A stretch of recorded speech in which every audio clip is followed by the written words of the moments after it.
twoza nga tunaaba n'ebirala nga twoza amasuwaani. Amaazi ago tegalina kufuluma wuwo. Bw'oba mu kikomera amaazi gasigala mu kikomera, bw'oba tokirina sitiro gasigala waka. Naye tulina omuze okufulumya amaazi ago n'ogasuula mu kkubo. Tulina emyala kibeeramu, tutwala amaazi ag'enkuba naye sigawaka.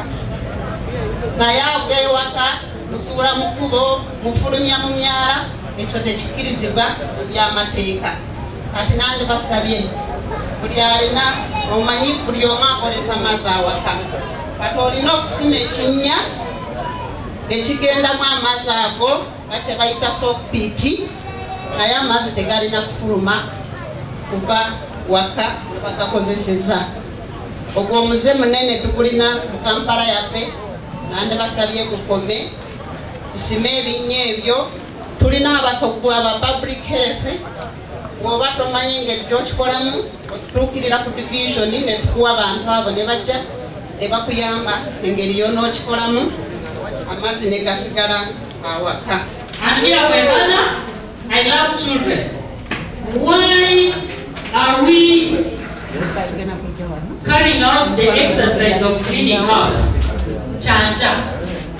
Yes? Can you come? You. Yes.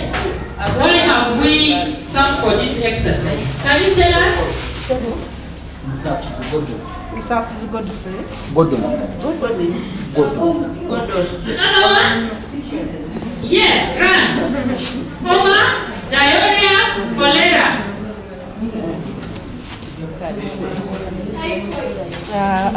Typhoid. And run very fast. Die?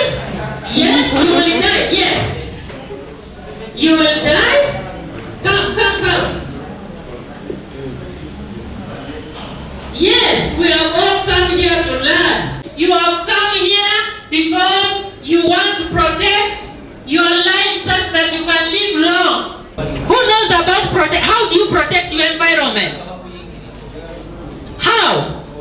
Ladies and gentlemen, our chief guest has arrived. Wow, the Minister for Kampala, Kenneth Kambia, is here with us. Thank you so much. Wow. The national anthem and the rest as you know.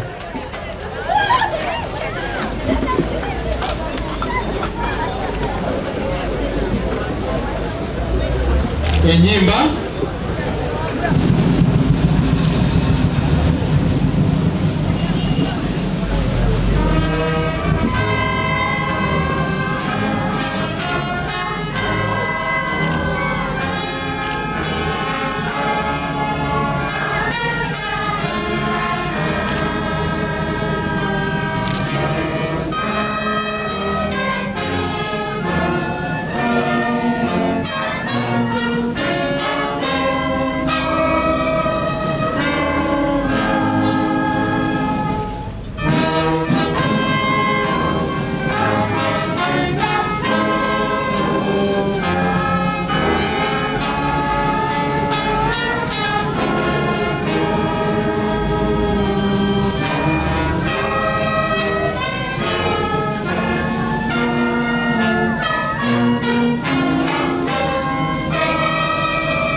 عليه وسلم tubaza Allah okutukuma obulamu baffe okutuuka olwaleero era tumusaba atuwe obulamu obulungi era tumusaba atutaase eddwadde atuwonye abatuwonyaawonya nga abatujju atuteeke mu mbeera ennungi atuwe obulamu obulungi walhamdulillahi rabbil alamin.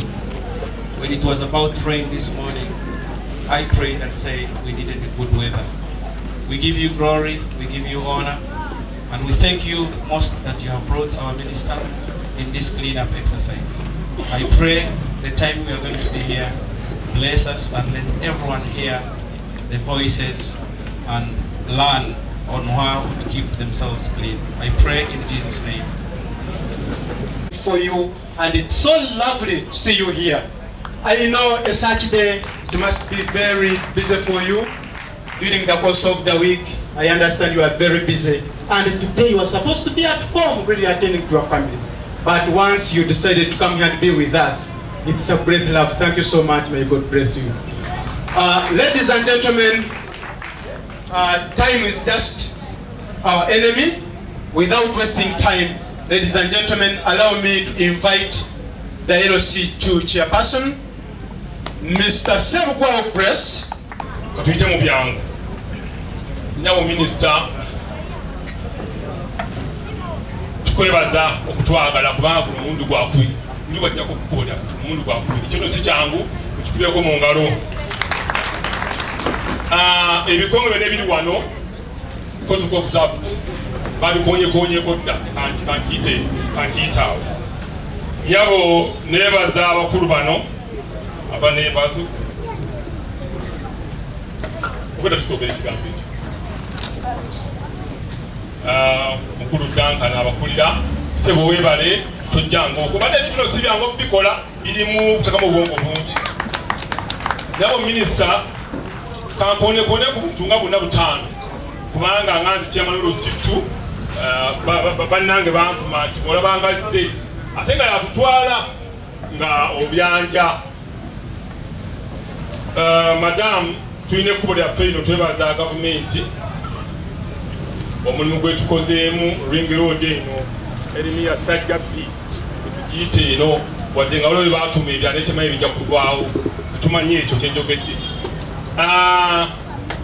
Tuli mu zone wano nnya, Katumba zone, Walufumbe zone, Central zone, Nazares. Watulina zone mwenda nezikasongedde otazikoonako kankone ku kinyusa ekiriwo olwaleero alina zone zaffe mu ttaano azikola ki. So ndowooza madamu nga bw'oli waggulu ekimujja kuddeyo ku drawing board mulabe oba tuddeyo ku oli omu buli wa zone buli paali sijja kutuyamba.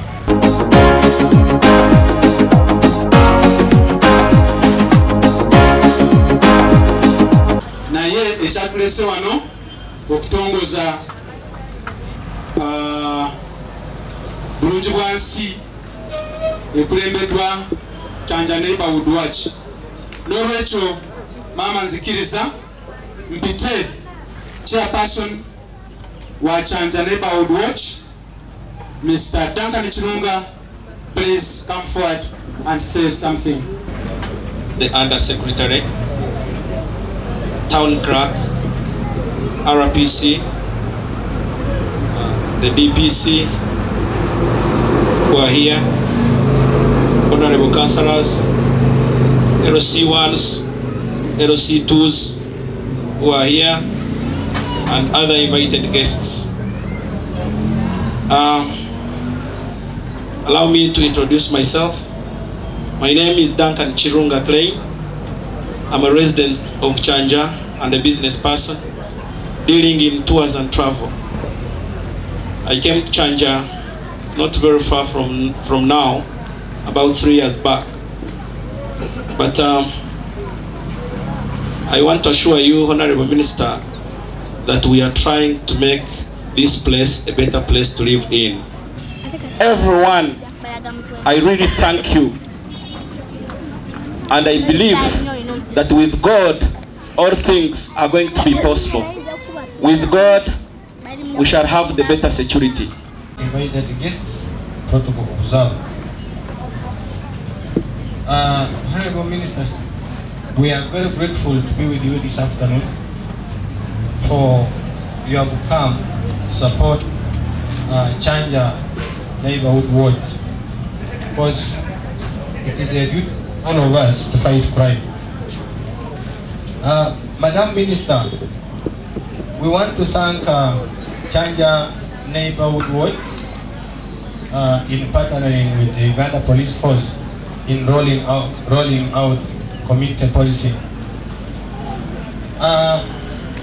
We want to inform you, Madam Minister, that Chanja Neighborhood Watch has done a lot in working together with the police and in fighting crime. We have achieved a lot and they serve a hand clap. Thank you very much. Madam Minister, we as the Uganda Police Force, we shall always pledge to work with this good team of Chanja Neighborhood Watch to ensure that even in the future we shall have a community policing center within the Chanja neighborhood, so that it becomes a center for connecting other divisions within the Nakawa division and the Kasangat area and in Kawempe. Honorable Minister, to strengthen community policing, it needs popular vigilance and people coming up and their own security down at the village level, and of which they are doing. I am reminded, Madam Minister, that I should introduce myself, and for that note, I am Senior Superintendent of Police, Musa Michael Sabila. I am the Regional Police Commander for Kampala Metropolitan East. Ward Administrator Chanja Parish, LC2, abakama bange CRO. Imuka bakulabeko office eyo kulu nnyo tulina challenge nene nnyo mu kitundu. Oyo no yakwasaganya ensonga z'omuntu wa regional police ate nga atula ku region. Abakulembeze mu ddiini bamashe abagenyi bakwina mwenna tusanyuse nnyo kubalaba. Mwebale kubeera nga muzze wano abaana b'amasomero mwebale nnyo. Clean up eno erudde nga tugiteekateeka era ng'etambula bulungi. Era tupatinalize n'abantu bangi nnyo omuli Neighborhood Watch eyogedde ebingi mu tulinamu obwakabaka bwa Buganda tubadde nabo okuva twatandika ng'ennaku z'omwezi 22 nga tulambula amasomero, era owekitiibwa minisita ne tusobola n'okusimbayo emiti egiwerera ddala okulaga abaana abo abato butya bwe tugenda okubanga tubeerawo oluvannyuma lw'abaliwo olwaleero.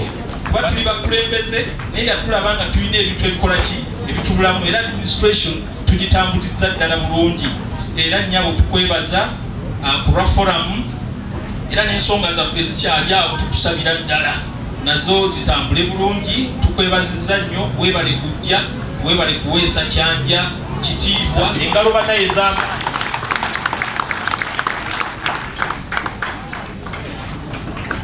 Kyanja woye? Oye. Temuliyo? Kyanja woye? Oye. Kyanja woye? Oye. Kyanja Neighborhood Watch woye? Oye.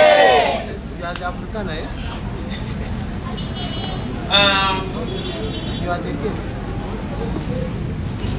Under-Secretary Ministry of Kampala Capital Authority, Politan Affairs, RPC, Kampala East.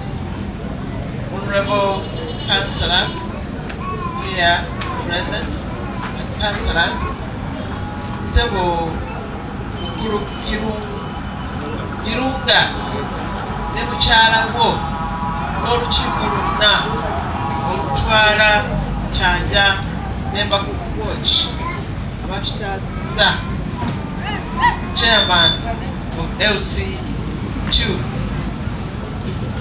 all government officials in your respective capacities, chairman ba LC1 bannange oba ababakiikiridde ne batwandiridde, abatuuze mwenna ab'ekyanja ab'ekitundu kino n'abantu mwenna abazze ku mugolo guno, nsooka okubalamusa gye muli banaye gye muli, nsooka okwetonda olw'okujja ng'obudde buyise. Navuddeeka nga neeteziteze bulungi ne mu nnyambala nga nange nze kukola ki? Kukola mirimu okukiliininga. Naye ebibwa tebiraze byonna gye bikwatiddeeyo ne nsobola okukubaliriza ate ndyoka enziruka enzije wano ate era sijja kulwawo nziruka kubanga eriyo omukolo omulala oguninze gye nali suppose okwera ku ssaawa 8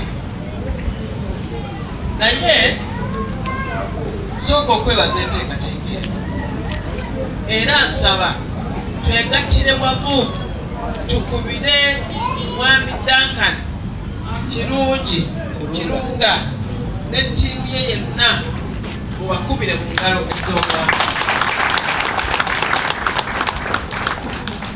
I think that this is a wonderful, wonderful thing to be put in practice. Era mwebale ddala. Okutongoza tekubeera kwa mukolo wabula mukikole as often as you can. Era nsaba ssebo kansala tusobola okuyisa Bayibuli, tusobola okuyisa mu tteeka lyammwe, etteeka erigamba nti wano naakolanga bwe tuti buli budde bwe buti. N'olwekyo maliza Honorable Atwele Lucha. Yes. Ako kamala. Akonfi. Abatuuze mwenna tweyanzege okutandika n'olwaleero gye tuwanga mu maka gaffe mu makubo gye tuyita tewali kusuula n'ebirala bwe bityo.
Njagala kwebaza Neighborhood Watch eya Kyanja.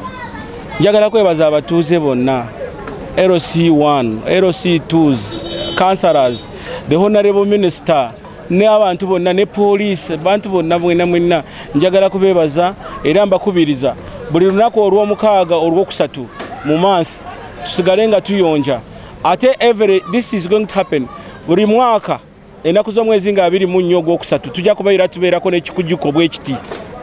Era bulijjo tugenze nga tubayita naye tujja kugenda mu maaso nga tutukoowa, tujja kugenda mu maaso nga tubabuulira mpaka neyadde nga abamu abatono bazze naye tujja kugenda mu maaso nga tukola nabo.